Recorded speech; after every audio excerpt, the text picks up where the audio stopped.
आप देख रहे हैं न्यूज इंसाइडर के साथ प्रोग्राम स्पेशल रिपोर्ट, जिसमें दिन भर की अहम खबरें पहुंचाएंगे आप तक। नेशनल कॉन्फ्रेंस का महबूबा मुफ्ती पर संगीन इल्जाम, राज्यसभा वोट पर कुरान पर कसम खानी का दिया चैलेंज। इंजीनियर रशीद को दिल्ली हाई कोर्ट से इजाजत, बोले सख्त सिक्योरिटी में एम्स जाकर बीमार वालिद से कर सकते हैं मुलाकात। IRGC कमांडर यादुल्ला जवानी का अमेरिका को सख्त पैगाम, तनाव बढ़ने पर शदीद अंजाम की दी चेतावनी। स्ट्रेट ऑफ हॉर्मुज पर ईरान की पूरी निगरानी का किया गया ऐलान। अमेरिका पर 2 शहरी कश्तियों पर हमले का इल्जाम, ओमान से ईरान जाती कश्तियों पर फायरिंग में 5 अफराद हलाक। फुजैरा बंदरगाह पर आग का वाकया, ईरान ने हमले से किया इनकार, अमेरिका पर लगाया इल्जाम। हॉर्मुज में तनाव तेज, UAE पर हमले में 3 हिंदुस्तानी शहरी जख्मी। बीजेपी की जीत के बाद बंगाल में TMC दफ्तरों पर हमले, आगजनी और तोड़फोड़ के कई वाकयात, सियासी तनाव तेज। मगरबी बंगाल के नतीजों के बाद संजय राउत का ममता बनर्जी पर इल्जाम, राहुल गांधी की बात न मानने को संगीन गलती दिया करार। SIR और फिरका वाराना सियासत को हार की बताया वजह। लोकसभा में leader of opposition Rahul Gandhi का बड़ा इल्जाम, बंगाल और असम में वोट चोरी से जमहूरियत पर हमला। ममता बनर्जी ने भी 100 से ज्यादा सीटें लूटने का किया दावा। और राज्यसभा के मेंबर पार्लियामेंट राघव चड्ढा की सदर द्रौपदी मुर्मू से मुलाकात के दौरान आम आदमी पार्टी पर हमला, पंजाब हुकूमत पर इंतकामी सियासत और MPs को निशाना बनाने का लगाया इल्जाम। इस प्रोग्राम को आप तक पहुंचाने में हमारे साथ ताउन किया है ग्लोबल इनोवेशंस कंसल्टेंसी ने, जो कि तालीम के लिए वादी का भरोसेमंद ब्रांड है। स्टार हॉस्पिटल सनत नगर श्रीनगर ने, जहां दुनिया के बेहतरीन डॉक्टर्स हर मर्ज का शिफा बख्श इलाज करते हैं। सैंसोकीजर, जो कि सर्दी के मौसम में गर्म पानी के लिए जम्मू कश्मीर के लोगों का भरोसेमंद ब्रांड करने, जहां दुनिया के बेहतरीन डॉक्टर्स हर मर्ज का शिफा बख्श इलाज करते हैं। नेशनल कॉन्फ्रेंस ने पीपल्स डेमोक्रेटिक पार्टी के सरबराह महबूबा मुफ्ती पर संगीन इल्जामात लगाए हैं। पार्टी के चीफ स्पोक्सपर्सन और MLA जरीबल तनवीर सादिक की जानिब से कहा गया है कि कई पिछले साल के राज्यसभा के इंतखाबात में महबूबा मुफ्ती ने BJP के हक में वोट दिलवाया है। उन्होंने ये भी कहा कि अगर महबूबा मुफ्ती और उनके 3 MLAs अपनी बात पर कायम हैं तो वो कुरान पर हाथ रखकर कसम खाएं कि उन्होंने BJP को वोट नहीं दिया। तनवीर सादिक की जानिब से मजीद इल्जाम लगाते हुए कहा गया है कि महबूबा मुफ्ती ने साल 2014 में BJP के साथ हाथ मिलाया था और 1975 के बाद पहली ऐसी लीडर बनी जो कि कश्मीर से BJP के साथ पोस्ट पोल अलायंस में आई। उनका ये भी कहना है कि अगर उस वक्त ये अलायंस ना होता तो आज के हालात शायद मुख्तलिफ होते। नेशनल कॉन्फ्रेंस की जानिब से ये भी कहा गया है कि पीपल्स डेमोक्रेटिक पार्टी बड़ी सियासी मसाइल पर खामोश है, चाहे वो आर्टिकल 370 का मामला हो या स्टेटहुड की बहाली हो। तनवीर सादिक की जानिब से कहा गया कि PDP लगातार नेशनल कॉन्फ्रेंस पर तनकीद करती है, लेकिन अहम मुद्दों पर अपनी आवाज बुलंद नहीं करती। साथ ही उन्होंने कांग्रेस के उससे शिकवे पर भी बातचीत की, जहां पर ऑपोजिशन अलायंस में कोऑर्डिनेशन की कमी का जिक्र किया गया था। सादिक की जानिब से बताया गया है कि नेशनल कॉन्फ्रेंस अपने 4 मेंबर का फैसला कर चुकी है, जो कि कोऑर्डिनेशन कमेटी का हिस्सा होंगे और अब कांग्रेस के फैसले का इंतजार है। उनका ये कहना है कि जैसे ही कमेटी बनेगी तमाम मसाइल बातचीत से हल किए जाएंगे। इस बयान के बाद जम्मू कश्मीर की सियासत में एक नई बहस शुरू हो गई, जहां पर इल्जाम और जवाब का सिलसिला तेज होता नजर आ रहा है।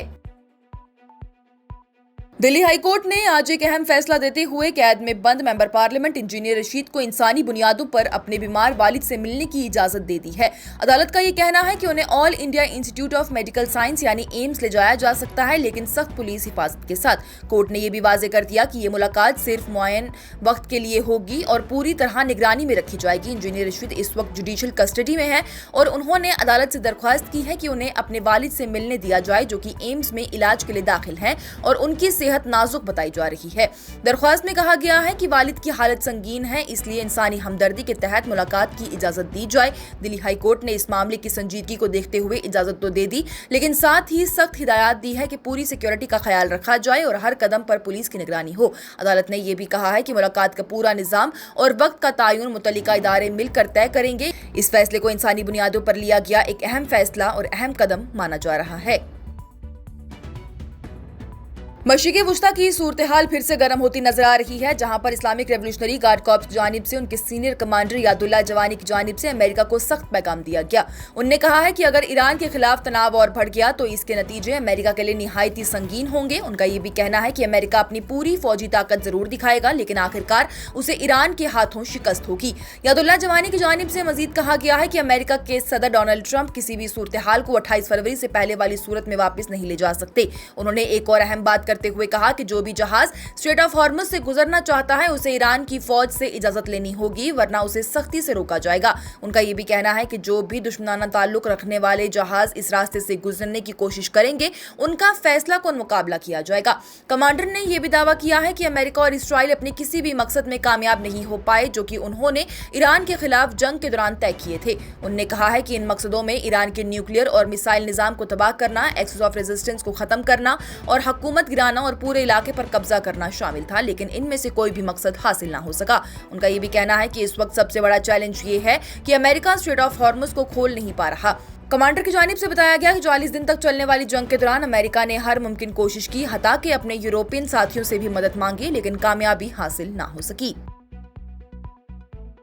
मशरिक़ वुस्ता में तनाव के दरमियान एक और संगीन वाकया सामने आया है, जहां पर अमेरिका पर इल्जाम लगा है कि उसने ओमान के साहिल से ईरान की तरफ जाने वाली 2 छोटी जारती कश्तियों पर हमला किया, जिसमें कि कम से कम 5 अफराद हलाक हो गए।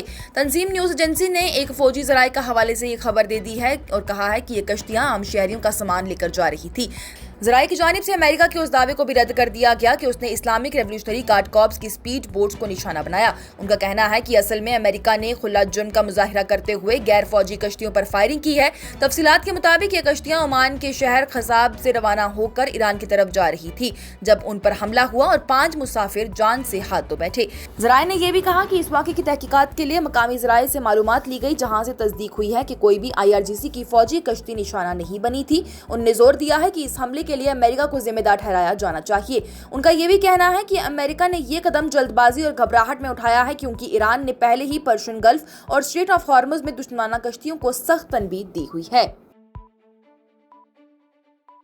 मशरिक़ वुस्ता में तनाव के दरमियान फुजैरा बंदरगाह पर आग के वाक़े ने नई बहस को जन्म दे दिया। ईरान ने वाज़ेह तौर पर इस इल्जाम को रद्द कर दिया है कि इस हमले के पीछे उसका हाथ है और इसके बरक्स अमेरिका पर इल्जाम लगाया है कि ये सब फौजी जुरात का नतीजा है। अल जज़ीरा की रिपोर्ट के मुताबिक एक ईरानी ओहदेदार की जानिब से कहा गया कि तेल की तनसीबात को निशाना बनाने का कोई भी पहले से तैयार किया गया मंसूबा नहीं था, बल्कि ये वाक़या अमेरिका की तरफ से स्ट्रेट ऑफ हॉर्मुज में अपनी मर्जी की हरकत के लिए रास्ता बनाने की कोशिश का हिस्सा हो सकता है।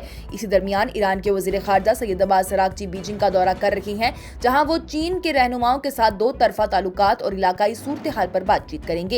ये दौरा ऐसे वक्त हो रहा है जबकि ईरान और अमेरिका के दरमियान जंगबंदी कमजोर होती नजर आ रही है। हालात उस वक्त और संगीन हो गए जब दोनों मुल्कों ने स्ट्रेट ऑफ हॉर्मुज के इलाके में एक दूसरे पर फायरिंग की और UAE ने भी जंगबंदी के बाद पहली बार हमलों की तस्दीक की। इससे पहले ही डोनाल्ड ट्रंप ने ऐलान किया था कि फंसी हुई कश्तियों को निकालने के लिए ऑपरेशन शुरू किया जाएगा और साथ ही ईरान को सख्त धमकी देते हुए कहा गया था कि उसने अमेरिकन कश्तियों पर हमला किया तो उसे जमीन से मिटा दिया जाएगा। इसके बाद ईरान की तरफ से मिसाइल और ड्रोन हमले का नया सिलसिला शुरू हुआ, जिसमें UAE को निशाना बनाया गया। इन्हीं हमलों में से एक ने फुजैरा ऑयल इंडस्ट्रियल जोन में आग लगा दी। वहीं इमारती हुकाम ने यह बताया है कि उनके एयर डिफेंस सिस्टम ने कई हमलों को हवा में ही रोक दिया, लेकिन कुछ नुकसान जमीन पर हुआ। वहीं इस हमले में 3 हिंदुस्तानी शहरी भी जख्मी हुए हैं, जिनकी हालात मुतवासित बताई जा रही है। ये तमाम वाकयात इस बात की तरफ इशारा करते हैं कि इलाके में तनाव कम होने के बजाय बढ़ता जा रहा है और जंगबंदी कभी भी टूट सकती है। मगरिबी बंगाल में इंतखाबात के बाद हालात गर्म होते नजर आ रही हैं, जहां पर तृणमूल कांग्रेस के दफ्तरात पर आगजनी और तोड़फोड़ के कई वाकयात सामने आए। ये वाकया उस वक्त हुआ जब बीजेपी के कारकुन अपनी जबरदस्त जीत का जश्न मना रहे थे। पुलिस के मुताबिक कोलकाता के टॉलीगंज और कस्बा के अलावा बैरुईपुर, कमरहाटी, बारानगर, हावड़ा और ब्रह्मापुर में भी TMC के दफ्तर निशाना बनाए गए हैं। तफसीलात के मुताबिक टॉलीगंज में साबका वजीर अरूप बिस्वास के दफ्तर पर हमला किया गया, जबकि रूबी क्रॉसिंग पर भी एक TMC काउंसलर के दफ्तर को नुकसान पहुंचाया गया। इसके अलावा असनसोल, बुडवान, कोलकाता और सिलीगुड़ी में कुछ दफ्तरों को आग लगा दी गई, जबकि हावड़ा, नादिया और जलपाईगुड़ी में भी तोड़फोड़ के वाकयात रिपोर्ट हुए हैं। वीडियोस में देखा गया है कि रूम खिड़कियां तोड़ रहा है और चीजें भी फेंकी जा रही हैं। इलेक्शन कमीशन ऑफ इंडिया के एक ओहदेदार ने यह भी कहा कि इन वाकयात पर सख्त कार्रवाई की जाएगी और मकामी पुलिस से रिपोर्ट तलब की गई है। दूसरी तरफ से बीजेपी के रहनुमा राहुल सिन्हा ने पार्टी के किसी भी किरदार से इनकार करते हुए कहा कि ये TMC के अंदरूनी इख्तिलाफात का नतीजा भी हो सकता है। TMC ने इन वाकयात की सख्ती से मजम्मत की की है और बीजेपी पर सीधा इल्जाम लगाया है कि उसके हिमायती गिरोह इस तशद्दुद में शामिल है। पार्टी ने इसे गटर पॉलिटिक्स करार देते हुए कहा है कि बीजेपी ने इक़्तिदार में आते ही अपना असली चेहरा दिखा दिया। पुलिस ने कहा है कि सूरत हाल अब कंट्रोल में है और लोगों को सोशल मीडिया पर फैलने वाली अफवाहों से बचने की सलाह दी है, लेकिन लगातार से इन वाकयात ने बंगाल की सियासत में नया तनाव पैदा कर दिया। शिवसेना उद्धव बालासाहेब ठाकरे गुट के सीनियर रहनुमा संजय राउत ने मगरबी बंगाल के इंतखाबात के नताइज पर ममता बनर्जी को जिम्मेदार ठहराया है। उनका ये कहना है कि ये संगीन गलती थी कि ममता बनर्जी ने राहुल गांधी की बात नहीं सुनी। संजय राउत के मुताबिक अगर ममता बनर्जी ने राहुल गांधी के साथ बैठकर मशवरा किया होता तो नताइज आज मुख्तलिफ हो सकते थे। उनका कहना है कि राहुल गांधी ने जो बात पहले कही थी आज वो सच साबित हो रही है और उन्हें एक दूरअंदेशी रहनुमा करार दिया। संजय राउत ने इल्जाम लगाया कि बंगाल और तमिलनाडु के इंतखाबात छीन लिए गए और ये जीत ठीक तरीके से हासिल नहीं हुई। उन्होंने कहा है कि नफरत, फिरकावाराना सियासत और SIR यानी स्पेशल इंटेंसिव रिवीजन ने ममता बनर्जी की जीत को रोक दिया।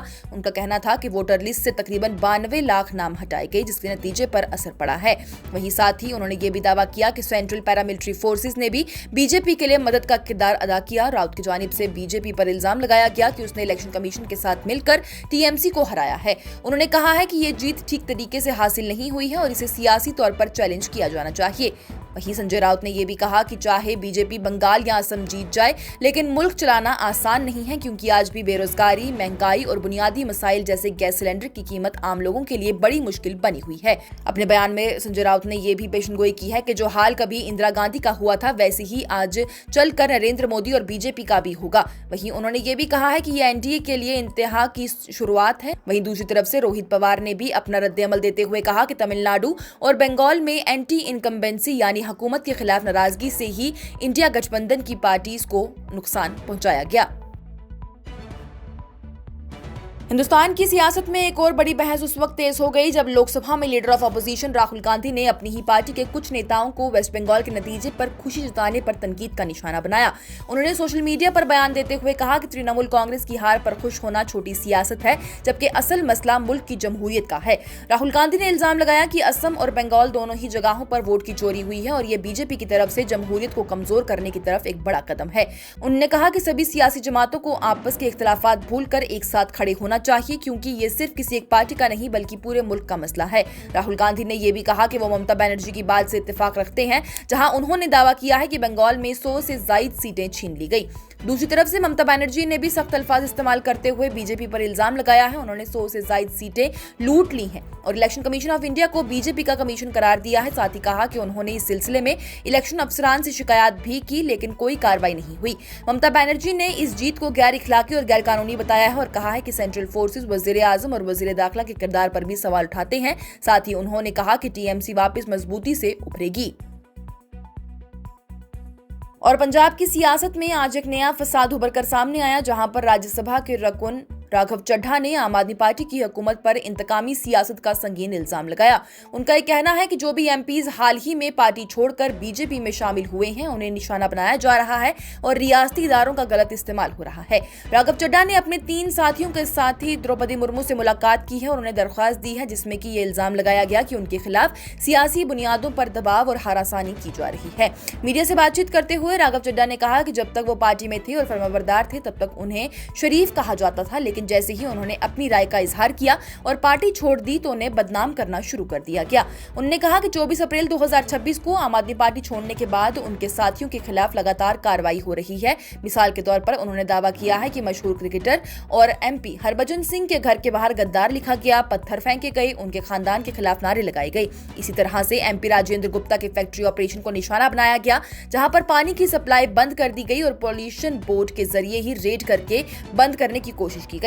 उनका यह कहना है कि इस फैक्ट्री से लगभग 30,000 लोगों का रोजगार जुड़ा हुआ है। चड्ढा की जानिब से यह भी कहा गया कि MP संदीप पाठक के खिलाफ झूठे और गलत मुकदमात में दर्ज किए गए हैं, जो कि कानूनी तौर पर ठीक नहीं सकते। चड्ढा की जानिब से यह भी कहा गया कि MP संदीप पाठक के खिलाफ झूठे और गलत मुकदमे दर्ज किए गए, जो कि कानूनी तौर पर टिक भी नहीं सकते। उन्होंने ये चेतावनी दी है कि विजिलेंस, पुलिस और पॉल्यूशन बोर्ड का इस्तेमाल सियासी बदले के लिए करना एक खतरनाक रवैया है और इसका अंजाम अच्छा नहीं होगा। अपने खिलाफ भी साजिश का इशारा देते हुए उन्होंने कहा कि उन्हें भी झूठे मुकदमों में फंसाने की तैयारी हो रही है और सोशल मीडिया पर बदनामी की मुहिम चलाई जा रही है। साथ ही उन्होंने पंजाब के अफसरान से भी अपील की है कि वो सियासी दबाव में ना आए और कानून के मुताबिक काम करें। आखिर में उन्होंने कहा कि जो पार्टी महात्मा गांधी के उसूलों की बात करती है, आज वही रियासती इदारों का इस्तेमाल सियासी हिसाब बराबर करने के लिए कर रही है। उन्होंने अवाम से अपील की है कि वो समझें कि उनकी हुकूमत किस तरह सियासी मकासद के लिए इस्तेमाल हो रही है। जब तक थे आज्ञाकारी तभी तक थे संस्कारी, साथ छोड़ते ही बता दिया हमें भ्रष्टाचारी। जो लूट खसूट को कहते हैं कट्टर ईमानदारी, आप ही बताइए आखिर उनसे कैसे कोई निभाए यारी। आम आदमी पार्टी जो पानी पी पी कर सुबह से शाम तक पूरी दुनिया पर बदले की राजनीति का आरोप लगाती आती है, वे आम आदमी पार्टी आज अपनी नाव को डूबता देख, वे सांसद जिन्होंने अपना रिश्ता नाता तोड़ लिया आम आदमी पार्टी से, उनके खिलाफ एक बहुत ही डेंजरस वेंडेटा पॉलिटिक्स कर रही है। आज की स्पेशल रिपोर्ट में इतना ही। दीजिए इजाजत। लेटेस्ट अपडेट्स के लिए देखते रहिए न्यूज़ इंसाइडर 24/7।